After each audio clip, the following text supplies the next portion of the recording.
It's my pleasure to welcome you to the 31st annual Al Bloomquist Lecture Series. This lecture is named in honor of Mr. Al Bloomquist, who had a distinguished career at American Crystal Sugar Company. He was a central figure in the conversion of American Crystal Sugar from a corporation to a farmer-owned cooperative in the early 1970s. He became the Vice President for Public Affairs after the conversion and was elected President and CEO of American Crystal Sugar in 1990. He served in this role until he retired in 1992. The lecture series was established in recognition of his contributions to the company and sugar industry by American Crystal Sugar. So let's recognize the folks from Crystal Sugar here today. If you guys could raise your hand or stand up. Thank you very much, guys. Come on, yeah, you can. All right. So the goal of the lecture series is to highlight the achievements of a recognized cooperative leader. Provides an opportunity for university students, which you just met, and individuals actively engaged in cooperatives to interact and share their experiences and interest in the co-op system. So today, it's my privilege and pleasure to introduce Mr. David Kragnes, who is retiring from the CoBank board later on this year, or the first of the year? First of the year, all right. He's done, all in, all done. He was elected to the CoBank board in 2013, if I have my math right, and was recently served as the chair of the governance committee. He's a former owner and operator of a corn, soybean, and sugar beet farm in Felton, Minnesota. David also served as a director in the Farm Credit Council, Golden Growers Cooperative, and American Crystal Sugar. He was the board chairman at American Crystal from 2005 to 2008.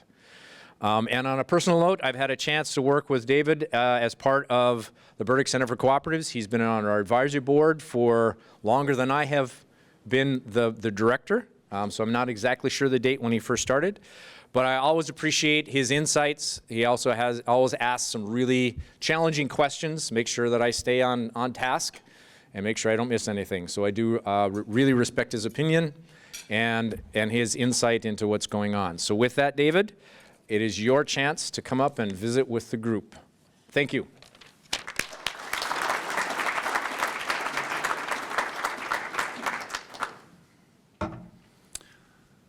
Thank you. How the hell did that happen?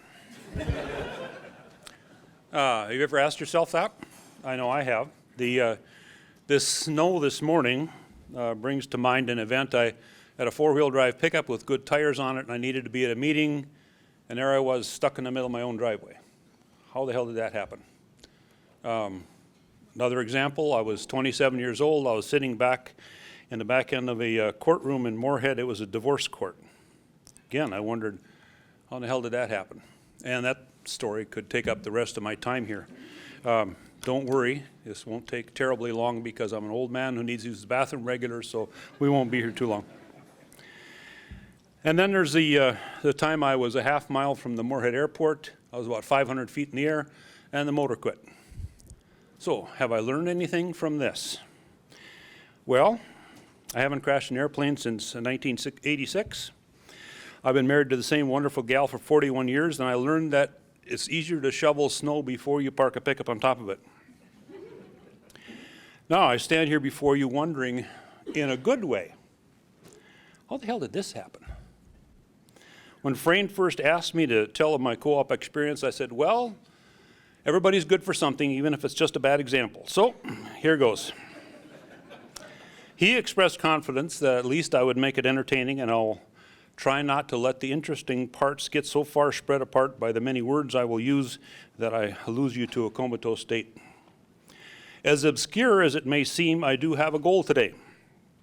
I would like you to see that the more responsibility you take, the more adventurous your life will be. Second, you never know what skills you will need. So, gather all the skills you possibly can. And learn to recognize the unique skills of others. And lastly, I want you to understand that the co-op world is a wonderful opportunity. 18 miles northeast of here is a small country church, Concordia Lutheran. In the graveyard is a stone from my father, Russell. On it are two dates, 1920 and 2002.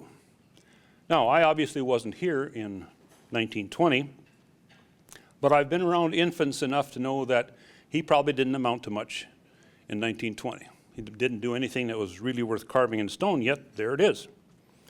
Now, I was around in 2002, and that first month and a half that he survived in 2002, again, was nothing that he would want written in stone, and it really wasn't a very good time in so many ways. In between 1920 and 2002, there's just a little inch and a half long dash carved in the stone. That's the important part of our lives. And so I ask you today, what are you doing with your dash? I think it's an important part of our lives, and this morning, if we can reflect on that a bit as we go through here to see, are you filling your dash with wonderful things? My dash has been filled to overflowing with an exceptional opportunities and exceptional people. In many cases, this is a direct result of my involvement with co-ops. And now, today, I get to speak to potential future co-op members and employees and leaders at the lecture series named for the trigger man in the start of the largest sugar beet co-op in the nation, Al Bloomquist. How the hell did this happen? It seems more responsibilities you accept, the more adventurous your life will be. My dad, Russell, graduated from high school and rode a freight train west looking for opportunities. Then he embarked on what he always called his South Sea cruise. He wouldn't talk about it much. I guess being a Marine in the Solomon Islands in the early 40s, fighting a war, isn't something you want to talk about much. As I was growing up on a small family farm, watching him be involved in the local co-op leadership, well, he made it seem just as important as driving a tractor. It was part of farming. He was township clerk for 26 years, a local grain co-op board for 24 years, many of them as chairman. He was on a local co-op insurance company. In other words, it was ingrained in me that co-ops matter and leadership is an obligation. My mother was adamant that I would not just morph into a farmer. So as soon as high school graduation that summer, I drove a gravel truck and worked for Atlas Van Lines. What were the takeaways here? Well, I found out what it's like to work for a great boss, Jim with Atlas Van Lines, and I found out what it's like to work for a horrible boss. It seems that in the afternoons while we were driving gravel truck, Charlie would pull up when the shift was over and he would yell orders out the window for what we were supposed to do next. He had to yell the orders out the window because if he tried to get out, he probably would have fallen down because he was drunk most of the time. So I learned what a really bad boss is like, and I learned what a really good boss is like, and it was impressed on me from then forward that culture in an organization matters. And the culture in the co-ops so often is focused on making rural America a better place to live and to raise a family, and that's important. Now, Mom wasn't going to let me become a farmer just because. It needed to be a conscious decision. So I enrolled here at NDSU in agricultural engineering. I moved into the dorm on the first day, Johnson. I moved in on the first day that it was available because it wasn't bad at home. It's just that I was excited about getting going. And then I got there and realized that, well, no one else was excited about leaving home as I was. There was no one around. So what do you do by yourself in a dorm? I said, well, I'm going to go down to where my older sister, Verna, was involved in the theater on the south end of campus.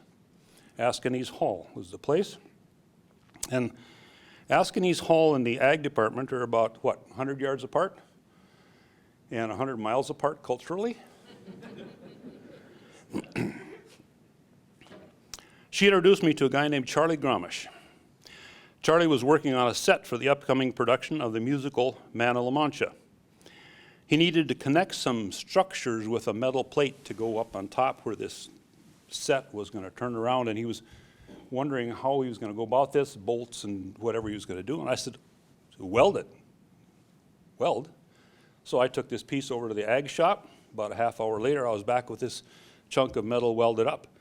It seems there are few or no welding skills in the theater department, or there weren't in 1970 anyway. And they were quite amazed at what can be done. It's like, this is like magic. This band performs magic. He attaches metal to each other. So, I have a problem in that if I'm thinking about something, all of a sudden I go off in a corner somewhere and I don't know how to get back. Charlie and I soon became friends. What's the takeaway? You never know what skills will be needed or where the skills your organization needs will come from. The more responsibility you take on, the more adventurous your life will be. Charlie was deeply respected and connected in the theater group. Charlie Grumish, not the Charlie who fell out of the pickup truck. There were no other ag students involved in the theater, and very few engineering people, as in no. But I found them to be a fun and interesting contrast to the engineering companions I had. Because Charlie accepted me, the group welcomed me in. Charlie was not a director nor an employee, but he was heavily connected to the theater group. I believe he was working on his master's. He had been an architect student, if I recall. I haven't seen Charlie in ages, and he's now passed away. So what's the takeaway? Find the leaders within an organization. They may not be the people in the corner office. Find them and become friends with them, and it will help you in where you're headed and what you're doing. Now, the tryouts for the Man of La Mancha were wrapping up, and Steve Stark was a kind of locally famous here in town as a artist for political cartoons for the Forum. He was a presenter of historic events at everywhere from grade schools and on up, a local writer and a theater person. Steve was bound to be he was the obvious choice for Don Quixote. That's the lead male in this production of Man of La Mancha. And then in walked a new guy at the last minute. He was a friend of the lady playing the piano for the practice of this Man of La Mancha musical. Now, most folks know little about the play, but most folks know or have heard the song Impossible Dream. Well, that audition was kind of like a mic drop moment for America's Got Talent.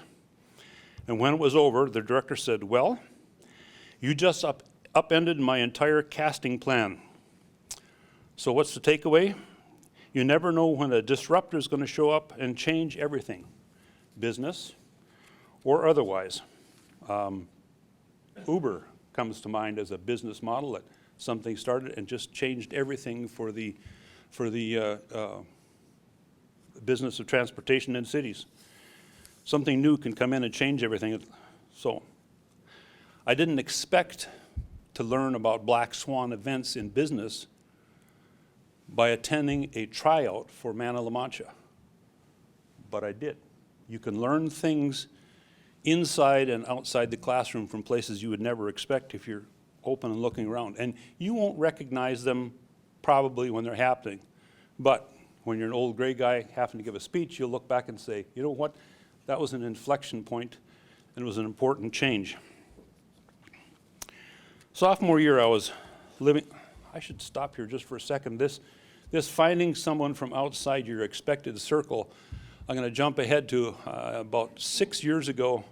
I was chairman of the governance committee, and we were looking for an appointed director. The CoBank has 14 elected directors, and then they have 2 appointed directors, independent directors, which have to be not affiliated with any of our loans or any of our businesses. And then we have some appointed directors that are filling in gaps in our expertise. And we were looking for someone with cybersecurity expertise. And we had searched, and 6 years ago, finding someone that would serve on a board with cybersecurity experience, that was pretty thin pickings. And a good friend of mine had been south diving in the Bahamas. And when he came home, we were just talking about where you did, what you were been, who you met. And he said, interesting gal I met down there. And oh, I'm going to send her some pictures because I have a good underwater camera. So after he got a response back saying thank you for the pictures, on the bottom of it, it was a connection to her website. And this friend of mine who's also named David, you can't never have too many Davids in a room at any one time.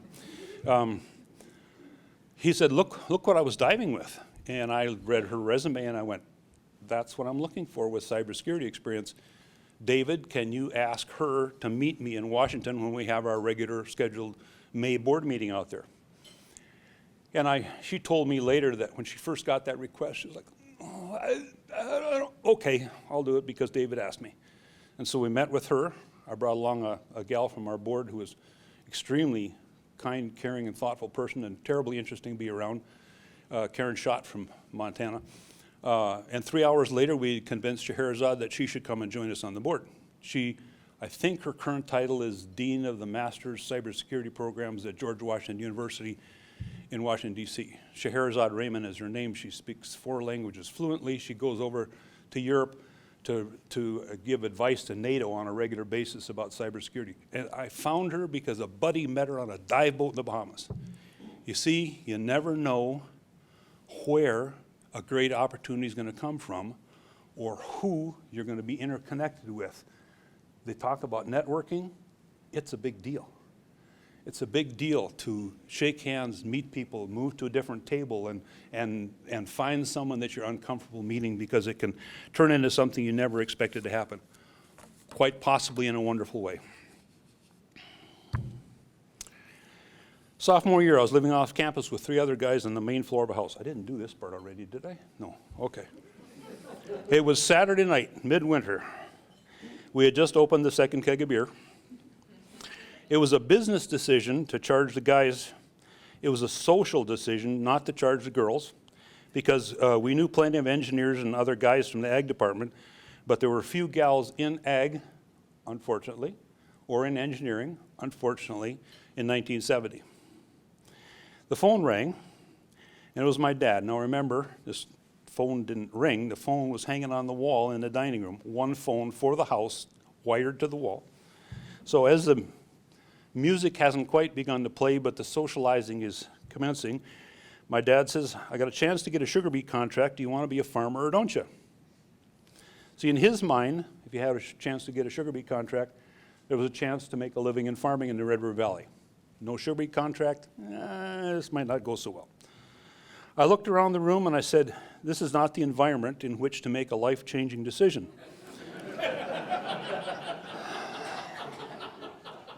So I said, I'll come out tomorrow and we'll talk about it. And he said, I need to know. I said, I'll come out tomorrow and we'll talk about it. Now in his mind, this was probably the best opportunity I was going to have. Now let me point out here, I'm much more proud of my decision-making process at this instance than in the 3 examples I gave you at the beginning of my comments. So what's the takeaway? The decision-making process is important. And we'll jump back to hiring Scheherazade. Once we had found her and I suggested to the committee that I had found our next board member, they said, no, wait a minute, we have a process. And so we engaged a search firm. They looked for other candidates. We compared those candidates that were available in the marketplace, and we ended up appointing Scheherazade. But the decision-making process is important. So if you're jumping into a decision and I feel like it's going too fast, it probably is.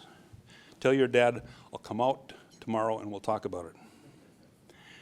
I grew sugar beets for 1 year for American Crystal, the company, before it became American Crystal, the co-op.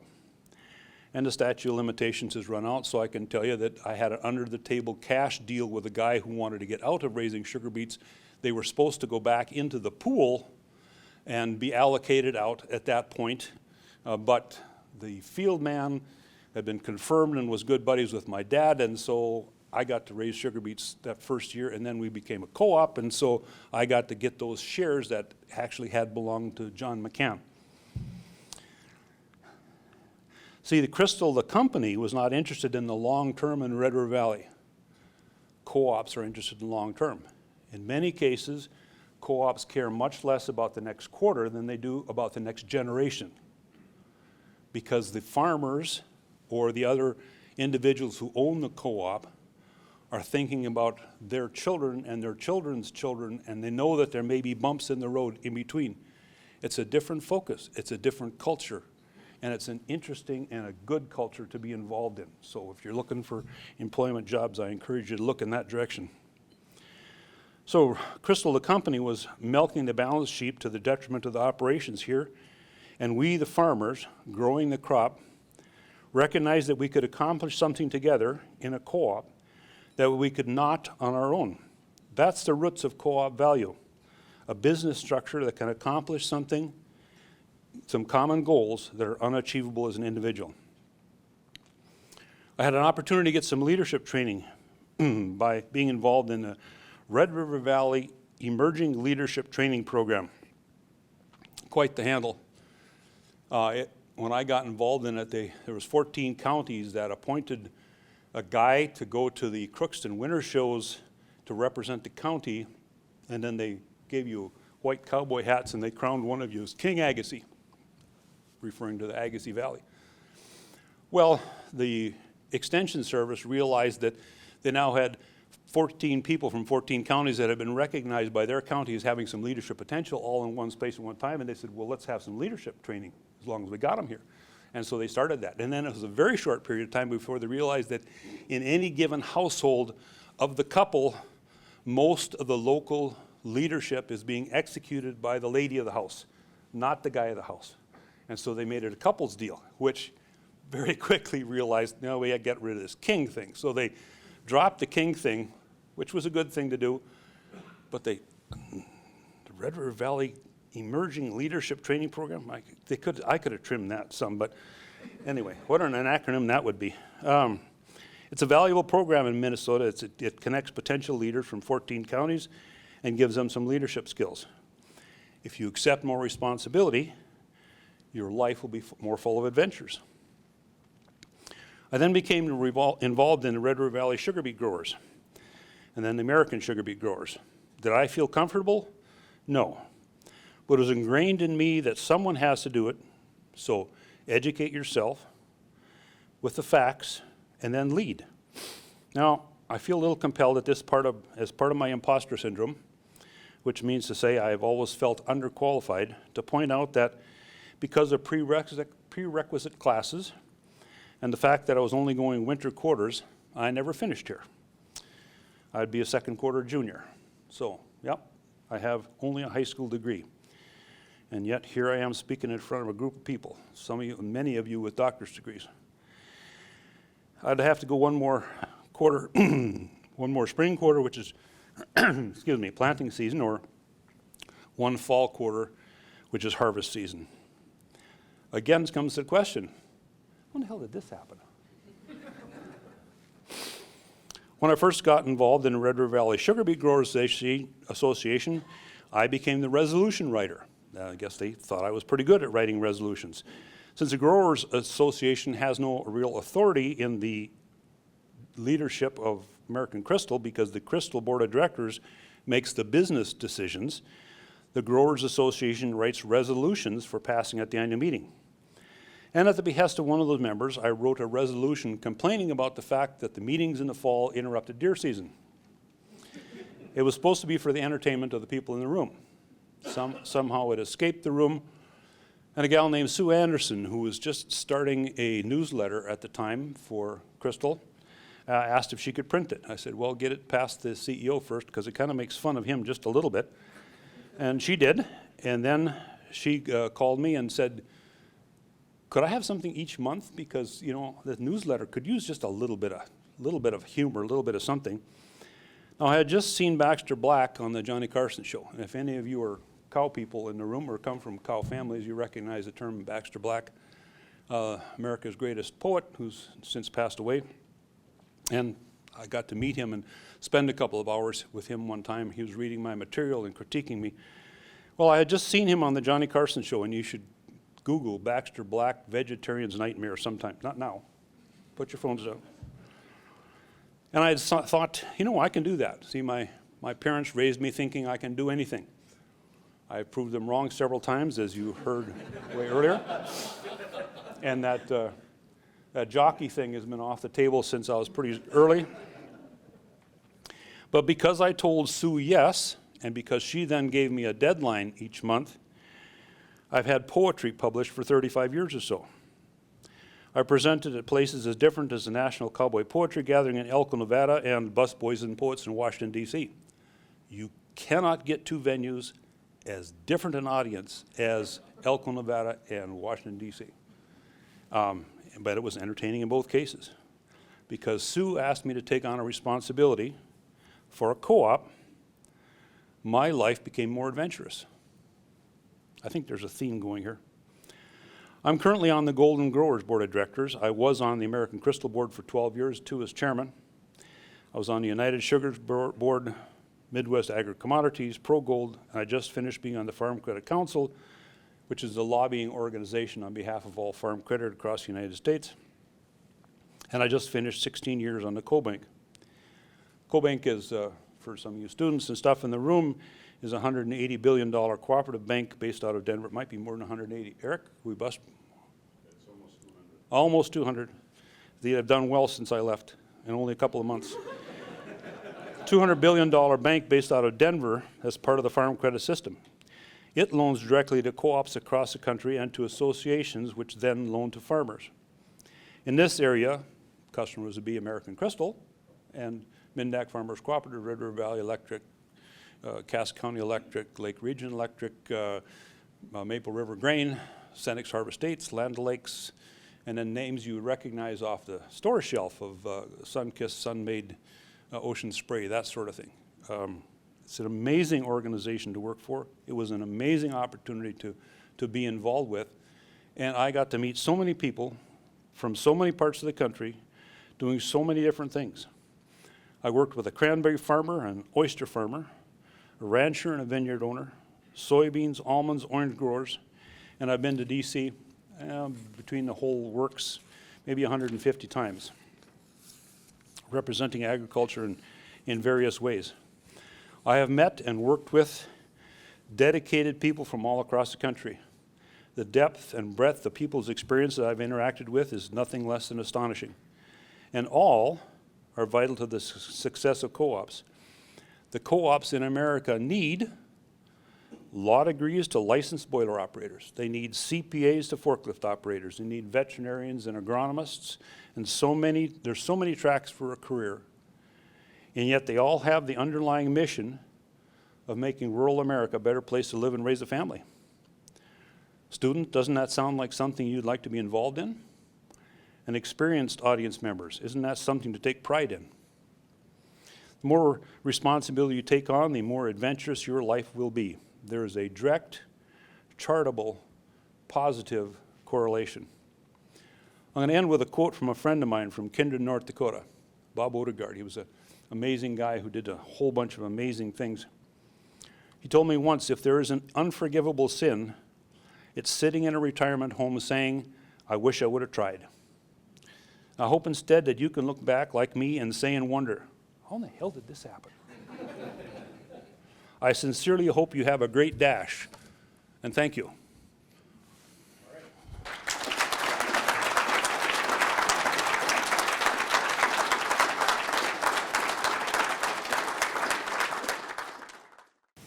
Are there any questions for Dave?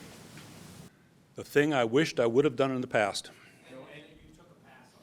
Oh, that I took a pass on. Bitcoin. I should have bought Bitcoin when I first heard about it. I said, this makes absolutely no sense. I can call my bank and transfer funds right now. What use is this going to bring other than the ability it's going to hide money, and it's going to be a problem for tax collection. It's going to be a problem for law enforcement in the future. So I missed that one a lot.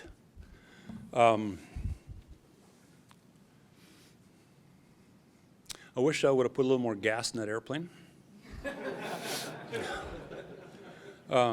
It was air contamination in the fuel line is what caused that crash.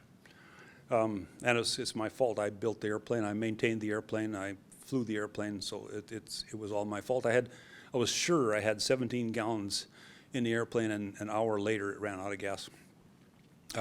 And you can't put 17 gallons through a 150 horse engine in 1 hour. So I'm still not sure what went wrong, but there we go. First wife was a mistake.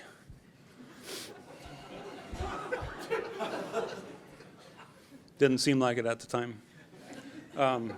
No, there's so many one-time things that had to happen just the way they happened. My wife, my current wife, the lovely Peggy,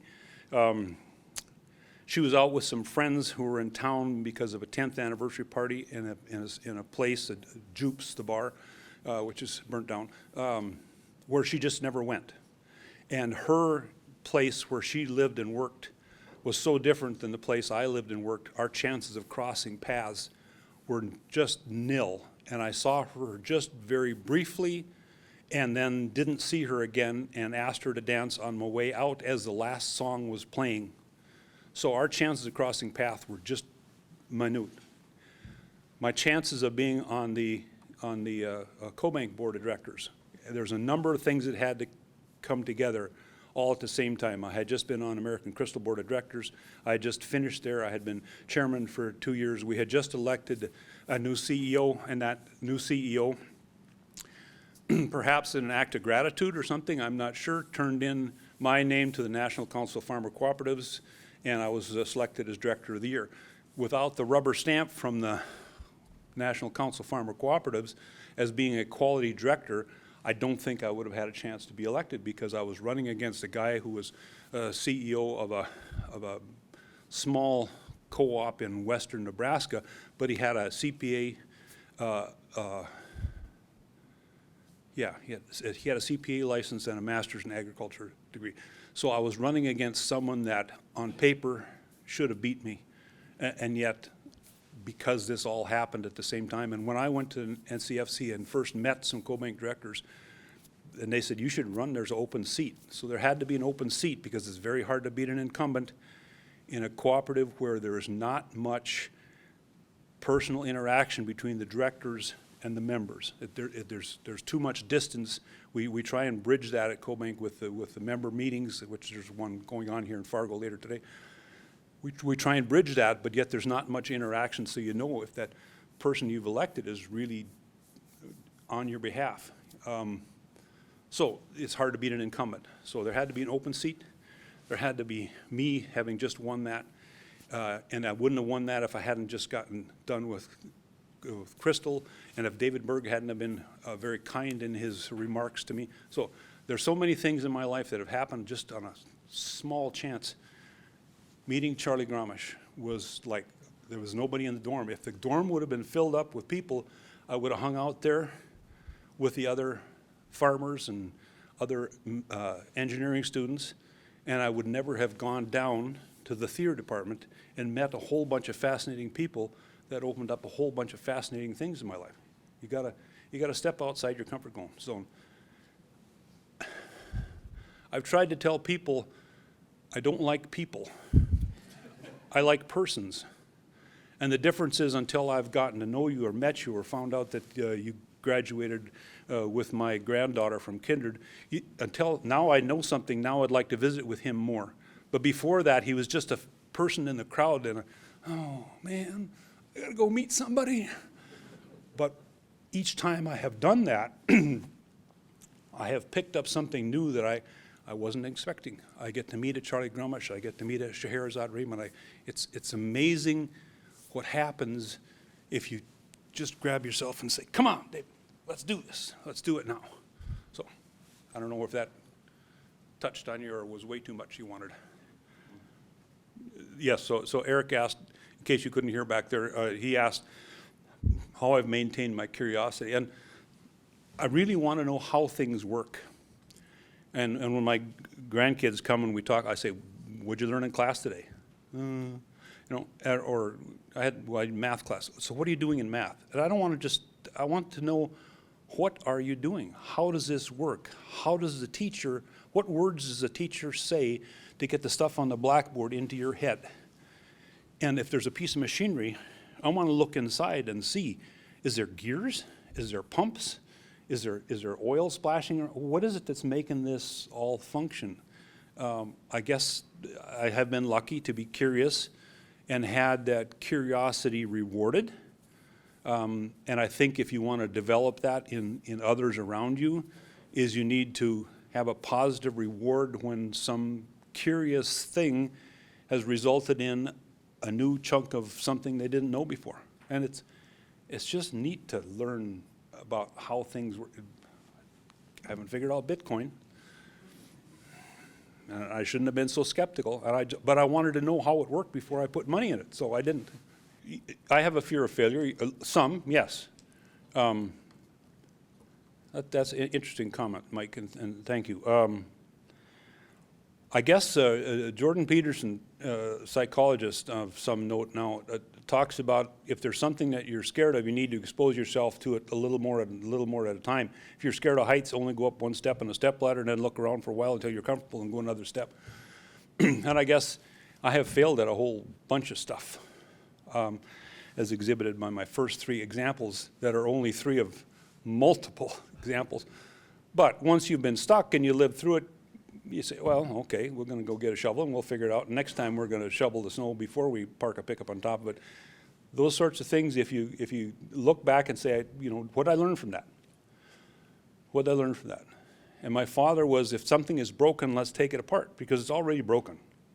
And if it's a transmission and we're going to throw it away, let's tear it apart first and look inside and see what it's like. Because then maybe we can prevent a failure in the future, or we can fix it ourselves, or something. So when things break or fail, figure out how you can use that as an opportunity to learn from and say, not going to do that again, or I'm going to do that differently, or I can help others not to do that in some way. So, yeah. Respect that different people have different skills. Those people in the theater department had a whole different skill set that I did not have.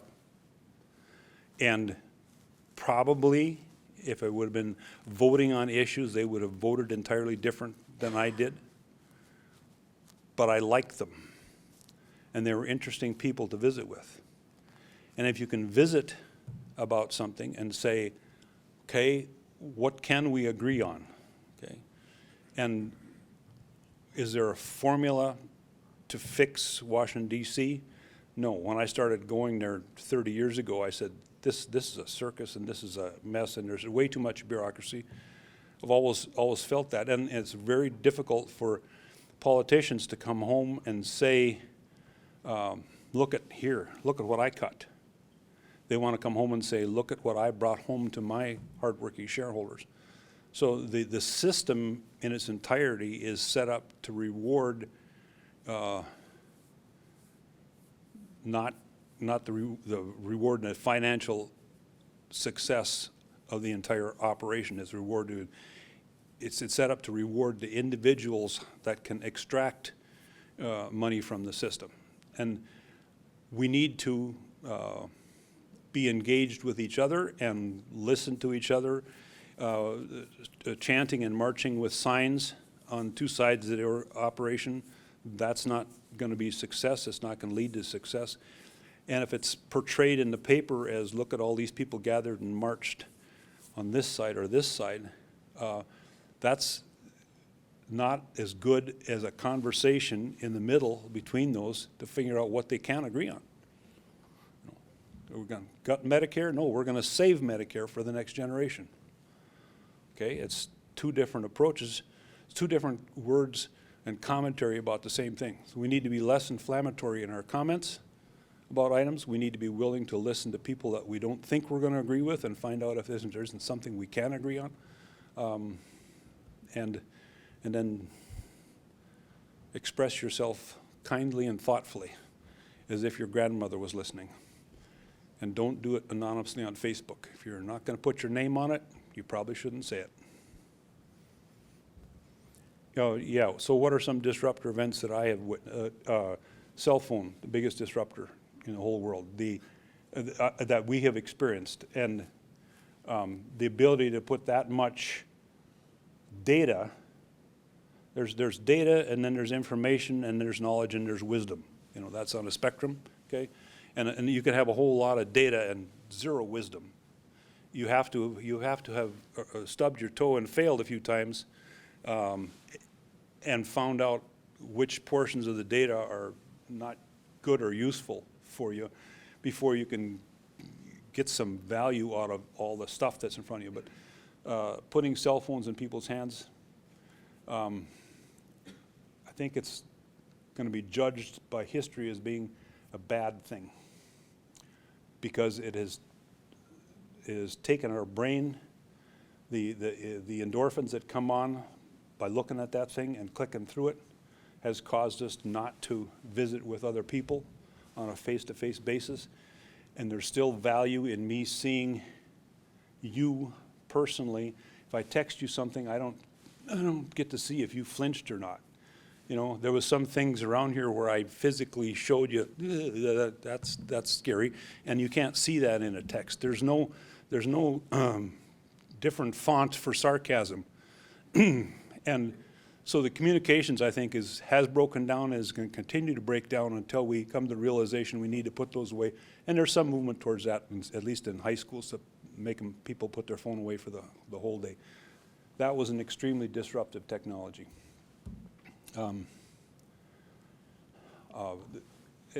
Bitcoin and the other cryptocurrencies is a disruptive technology. And online banking, being able to pick up your phone and take out a mortgage on your house, doesn't give you any chance to have a relationship with a banker that can say, just a minute, do you really think you can afford this? Have you got a long-term plan for you and your spouse or your sweetheart or something? Does this really fit in your long-range plan? It's, nope, you got the numbers, you're approved. I think that was a disruptive, and has continued to be a disruptive technology. So those sorts of electronic things, there's what I got right now. I want to say thank you to my 3 friends who came down from the north and didn't heckle me. They threatened they would. And no questions asked me to embarrass me, but didn't. There are 3 guys here who are all former board chairmen from American Crystal, and we enjoy each other's company enough that we gather on a regular basis. We call ourselves the Fibbers. I call ourselves Fibbers, formerly important but retired. So I am actually a little upset that he mentioned the poetry thing, because I was going to surprise you and write a poem to introduce you, and I just didn't have the time. But he unlocked a different connection that I did not know we had. So he talked about 100 feet versus 100 miles apart in the difference between the theater and ag kids. Well, I was a weirdo, and I wanted to go into music therapy and landed in this universe, okay? And I had never, ever heard of a co-op until I took the class. Not from Frayne, actually, from Greg. And he talks about push yourself out of your comfort zone, who you might meet. So I'm reading about chaos theory, and this is a visual representation of the butterfly effect. And I think of this as like the moment I met Frayne, for example. I had never known Frayne until the department tried to keep me from leaving. So I would get my master's degree here. And this really represents like all the effects that have happened from one small conversation, right? But I love music still, and I still try to find ways to inject it. But if you've ever listened to Talking Heads, they talk about the book I read. And I'm writing about the book I read. I have to sing about the book I read. I'm embarrassed to admit it hit the soft spot in my heart when I found out you wrote the book I read. Well, everybody that's had part of the co-op story, I consider, when you even visit with me, you're telling me about the book you read, and you're letting me be a part of it. And I've had imposter syndrome in his presence since the day I met him, and to hear that he has imposter syndrome. But there's also a quote on Google Scholar when you open it. I don't know if any of you students have noticed this, but it struck me the first time we ever were told to open it. It said, "Stand on the shoulders of giants." And there's actually a really beautiful part, that dash, right? There's a moment when you get really lucky, some of us, before those giants put you on their shoulders so you can stand and make sure that, oh, I'm living in the future. Dave's story will live in the future because I will stand on his shoulders because he's one of my giants, right? And for part of that journey, though, in that dash, he took my hand and walked alongside me and showed me the way, right? Just as Frayne is. Before I ever get to stand on his shoulders, I get to be part of the journey, part of the story. And to hear how much the co-op system has meant to you over the years is just, thank you. You're giving words to so many things I'm trying to teach my students, and you got to live it, and to hear your stories and experiences, just thank you for sharing all that. And Frayne and I actually got our things together, so we would like to honor you as you are retiring off our board, and just thank you, thank you, thank you for your dedicated service. Thank you for being a giant. That is someone I'm proud that I will stand on the shoulders of.